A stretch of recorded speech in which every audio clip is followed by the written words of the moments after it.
What I want people to understand as they work with black males are what is out in front of them. What are the critical things and hurdles that they have to jump, especially between 0 and 25? What are the things that are coming down on these kids? And then what strengths can they draw upon to successfully master these hurdles? Like we were talking about mastery earlier. Now, what can they draw upon to develop the personal effectiveness they need to master these challenges and demands that will be coming straight at them when they come out of the cradle?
Our first panelist is Dr. Joe White.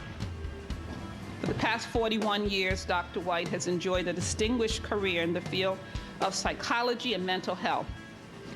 One of his more profound publications is The Psychology of Blacks, an African American Perspective, which was published in 1990. He's currently Professor Emeritus of Psychology and Psychiatry at the University of California at Irvine. He received his doctorate in clinical psychology from Michigan State University in 1961. Another one is The Troubled Adolescent. And still another is The Black Man Emerging, Facing the Past, Seizing a Future in America. Without further ado, let me introduce and welcome Dr. Joe White. Joyce asked me how to introduce me this morning, and I said, well, just tell him I'm a homeboy, you know what I mean? Now, she forgot that in that long bio. All right, and as I said last night, I'm the oldest one here, so y'all have to respect y'all elders, right? What I want to do today is talk about the psychological challenges facing black male youth. The psychological challenges facing black male youth from roughly the ages 8 to 25, 26. And I'm also going to try to talk about what are the strengths that these young men and boys need to internalize. What are the psychological strengths they need to internalize to successfully master the journey, So we're going to talk about the challenges that these young boys and men face, and then what are the strengths that they need. Strengths that are anchored in the African American experience. We have lots of strengths, baby. We done survived slave ships, whippings, beatings, being thrown down in dungeons, you know, this and that, jail. But we still here this morning saying, I am wonderful and so are you, right? So we must have some strengths. We must have some strengths. And I maintain, I'm not a specialist in what you all call DV. I'm just a raggedy-ass child psychologist. But I maintain that if a black young man is successfully mastering the challenges before him, and he has internalized a base of African American strengths, that will inoculate him against some of this violence. It will not 100% do it, but it will definitely be a great inoculation and reduce the challenges. Because if a young man feels he is on his way in life and he is drawing on his strength, he don't need to be beating up folks, all right? All right, now, what are the challenges black men face as they try to make that transition from boyhood into manhood? There are four major challenges, and I'm going to not go over all of them in detail because we don't have enough time, but let's identify what they are. They are the challenge of identity, the challenge of intimacy, the challenge of coping with the residual of racism in America, which you have heard so much about, and the challenge of finding a source of strength. So there are four challenges: identity, intimacy, coping with the residual of racism in America, and finding a source of strength. Four major challenges. Now let's walk through some of these. Identity. You say identity to a psychologist or to a counselor, and it means four things. Answering the question, who am I? Where am I going with my life? How am I going to get there? And what's important to me? Let me repeat. Who am I? Where am I going with my life? How am I going to get there? And what's important to me?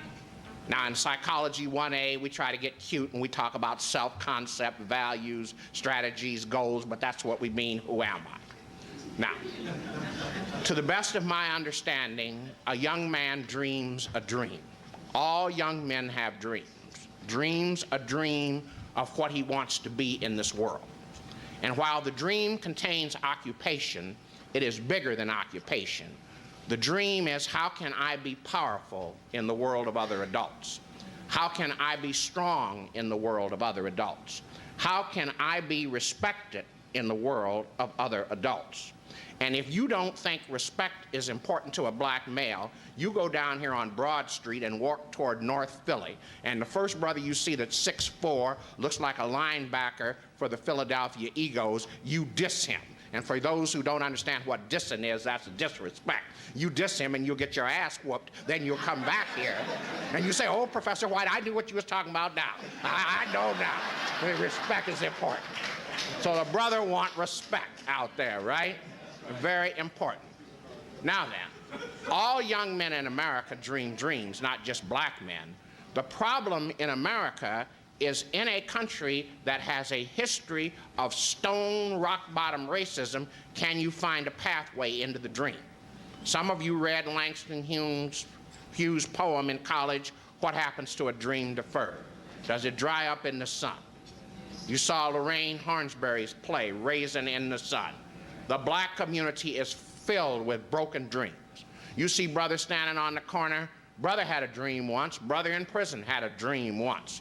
Brother who's in jail for domestic violence had a dream once. But somewhere that dream got snuffed out. It died like a raisin in the sun. And what we want to do is empower black boys to achieve their dream. And we will get to that in a minute. The second challenge is intimacy. And I am not talking about no booty call. There's something more important than this booty business that these young people is running around here talking about. I'm talking about intimacy. Joyce knows what I'm talking about. From the cradle to the grave, the deepest of all human needs is the need to be connected.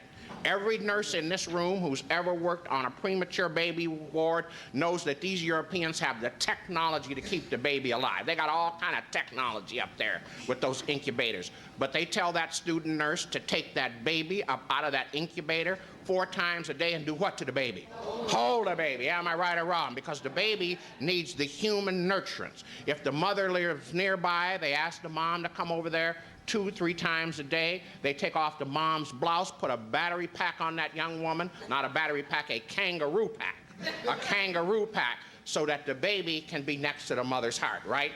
Because you need more than the technology for the human nurturance to start you on your way. I hate to be morbid, but for the elderly people are dying and that machine goes flat, the doctor calls you in the room, and what do they tell you to do? Hold a person. Reach out and touch them, because you're not supposed to leave this world alone. You're not supposed to come in it alone. You're not supposed to leave it alone, right? Right? And that human need for intimacy is satisfied in 4 relationships as a black male moves through the life cycle. The first is the extended family. And even though we got crack cocaine in the community, we still got the extended family. It will survive. Big Mama's still out there, Grandma, Dad-ma, you know what I mean? They still out there trying to, you know, deal and so forth. So you got your extended family. You got your male peers. You got special romantic relationships. And you've got mentors. Now, the missing element in the black community is the mentor. A young boy needs hands-on guidance to guide him from age 8 into adulthood. He needs hands-on male guidance. Now, I don't know whether the percentage of absent males is 70% fathers, 60%, Monahan, 50%, but I do know that boys are growing up in the black community without hands-on male guidance from older black males. Older black males who are involved in family life, involved in the community, and involved in the work world. My mama was a beautiful woman. She's dead and gone many years. That woman loved me, but she could not teach me how to be a man. And that's just the gospel truth. Now, I'm gonna tell you what happened to me. I was a stone mama's boy. I used to sit on the porch in the summertime with a white shirt on, white pants, and I knew how to iron because my mother worked, man. Those pants would be creased, you know, like a soldier's pants. White shoes, and I'd read my little books. And I was 8 years old when my peers started into Pop Warner football. Leo knows about this. Started in Pop Warner or Pee Wee. That's before Pop Warner. And I'd be sitting on the porch reading. The boys be going to the playground. They say, Joe, you ain't nothing but a mama's boy. Sissy, panty waist, when you gonna be a ball player? And I would run in the house, right? So finally, the peer pressure got to me. Hands-on guidance. And if we do not provide healthy mentors for them, they will find mentors where? In the streets. That's right. And you can see them at 8 and 9. Their pants start to hanging down. They start talking that stuff. They got their little walk on, you know. I said, oh, man, a little boy told me, I'm down with the hood. Are you down with the hood? You 9 years old. And I'm 69. You talking about you down, you know. Now, where did you get that from, son? Anyway, all right. So we got the intimacy. We got the identity. We've got the coping with racism. We've been talking about that for 2 days. And then finally, the source of strength. That is the most important thing. Internalizing the African-American core strengths. And there are 7. Please write for me. 7 African-American psychological strengths that have carried us through these 400 years in this foreign land. And these 7 strengths are improvisation,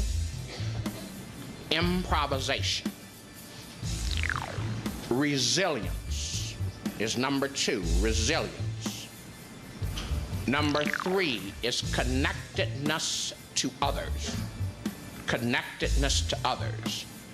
Number 4 is spirituality. Number 5 is emotional vitality. Number 6 is a gallows like hanging gallows, a gallows sense of humor, gallows humor. And number 7 is a healthy suspicion of white folks.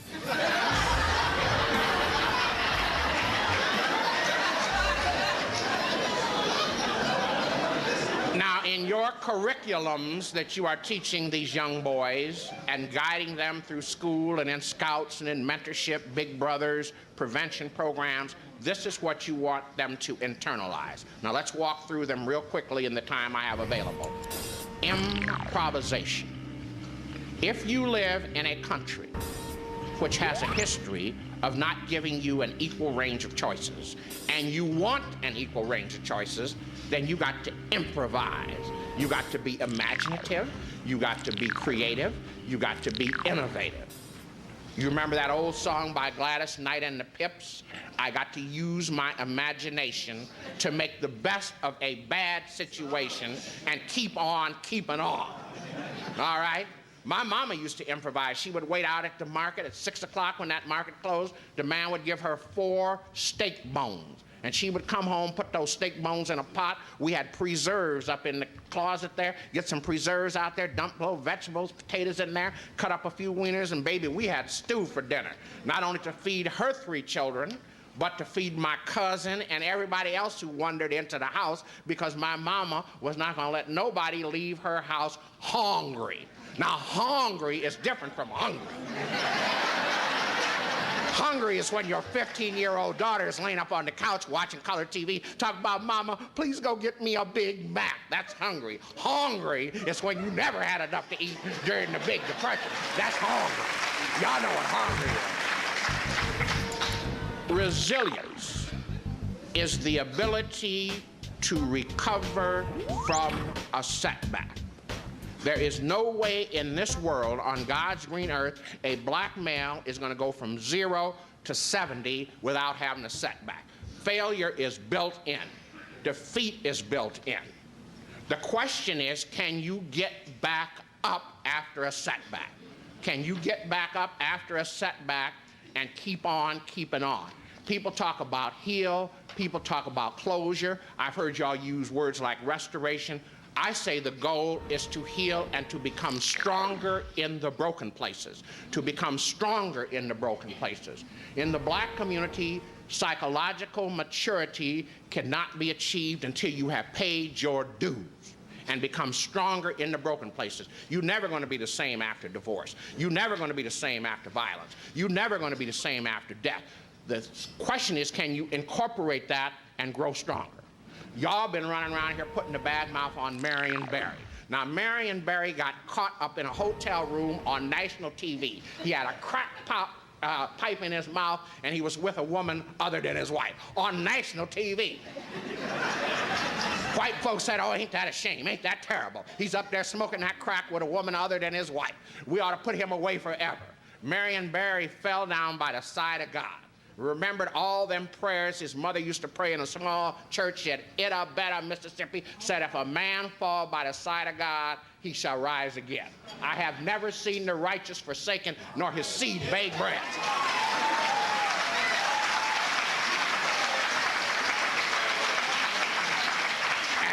And got up off of it and became mayor again in D.C.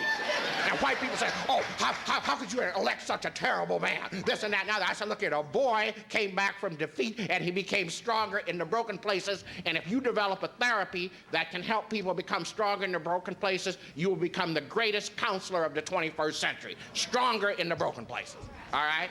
Connectedness, we already talked about that. Spirituality. Black folks believe in soul power, S-O-U-L. S-O-U-L, soul power. That there is a life-affirming force that permeates the universe, that gives meaning and inspiration from all things.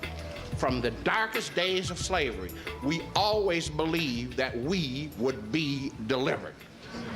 We used to have a little old thing my grandmother told me about called a ring shout. They used to walk around in those little old churches in a concentric circle, counterclockwise, walk around, and they'd be hollering and screaming, and the drum would be beating, boom, boom, boom, boom, be walking, shouting, hollering, crying, and pretty soon those tears and pain would give way to shouts of joy. Deliverance. And just as Daniel was delivered from the lion's den and Jonah from the body of the whale, if you keep the faith, you will be delivered in this world. And the Lord is not going to give you no more than what you can bear. The Lord knows how much you can bear, and you will be tested in this life. Believe me, just as he tested Job, you'll be running around here talking about, oh, Jesus, oh, Jesus, oh, Jesus is going to test your ass. You will get tested. Now, the question again is, can you come back? Emotional vitality. You want to see black emotional vitality? You go to a dance club over here in North Philly tonight. Man, I don't care how many bills people owe, how much their boyfriend left them, how much they don't have no job. As soon as they hit that club, boy.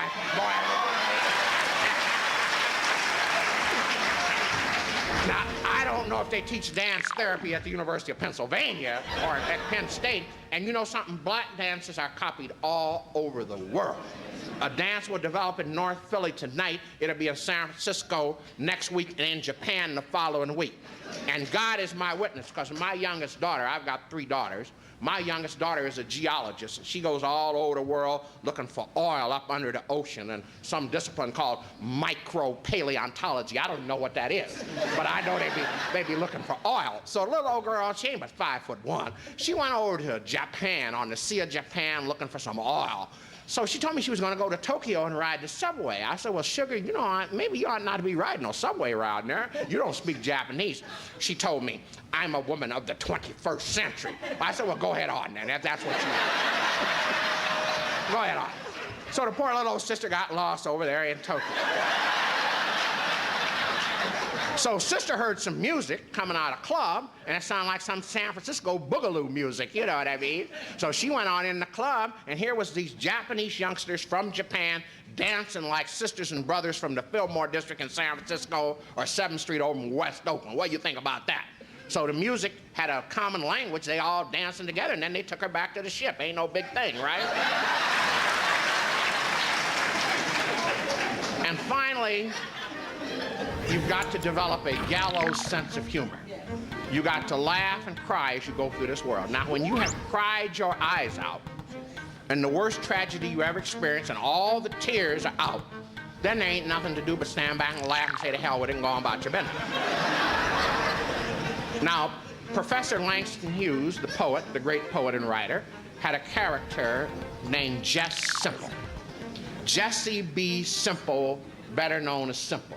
Now, Simple was a prototype brother from the 1930s and 40s who was frequently unemployed, many times underemployed.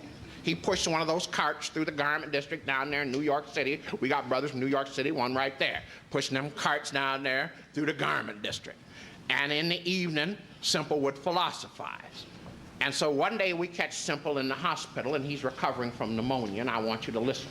Gallows humor, the ability to laugh and cry.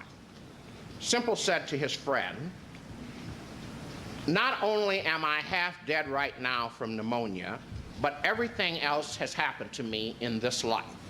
I have been shot, I have been stabbed, I have been run over, I have been hit by a car, and I have been trumped by a horse. Why, brother, I have been robbed, I have been fooled, deceived, two-timed, double-crossed, dealt seconds, and mighty near blackmailed. But I'm still here, Daddy-O, I'm still here. And his friend who was visiting him said to him, why, Jeff Simple, you're a tough man. Tough nothing, said Jeff. Look here, bruh, I've been fired, I've been laid off, I've been given an indefinite vacation. I've also been Jim Crowed. I have been segregated. I have been barred out. I have been insulted. I have been eliminated. I have been called black, yellow, red, and I have been caught in the raid. I have been caught short with my rent. I have been caught holding the bag, and I have been caught with another man's wife. But I'm still here, Daddy-O, I'm still here. You have suffered, said his friend. Suffered, cried Jess Simple. Suffered nothing. Man, my mama should have named me Job instead of Jess Simple. Why, brother, I have been underfed, underpaid, undernourished, and everything but undertaken. Why, man, I have been bit by dogs, by cats, by mice, by pole parrots, fleas, chiggers, bed bugs, granddaddies, mosquitoes, and a gold-toothed woman. Great day in the morning, said his friend. Great day in the morning. Simple said, that ain't all, bro. That ain't all. Now, wait a minute. In this life, I have been abused, confused, misused, false arrested, tried, sentenced, paroled, black-jacketed, beat, third-degreed, and near about lynched. And his friend said to him, well, anyhow, your health has been good up to now. Good health, nothing, said Jess Simple.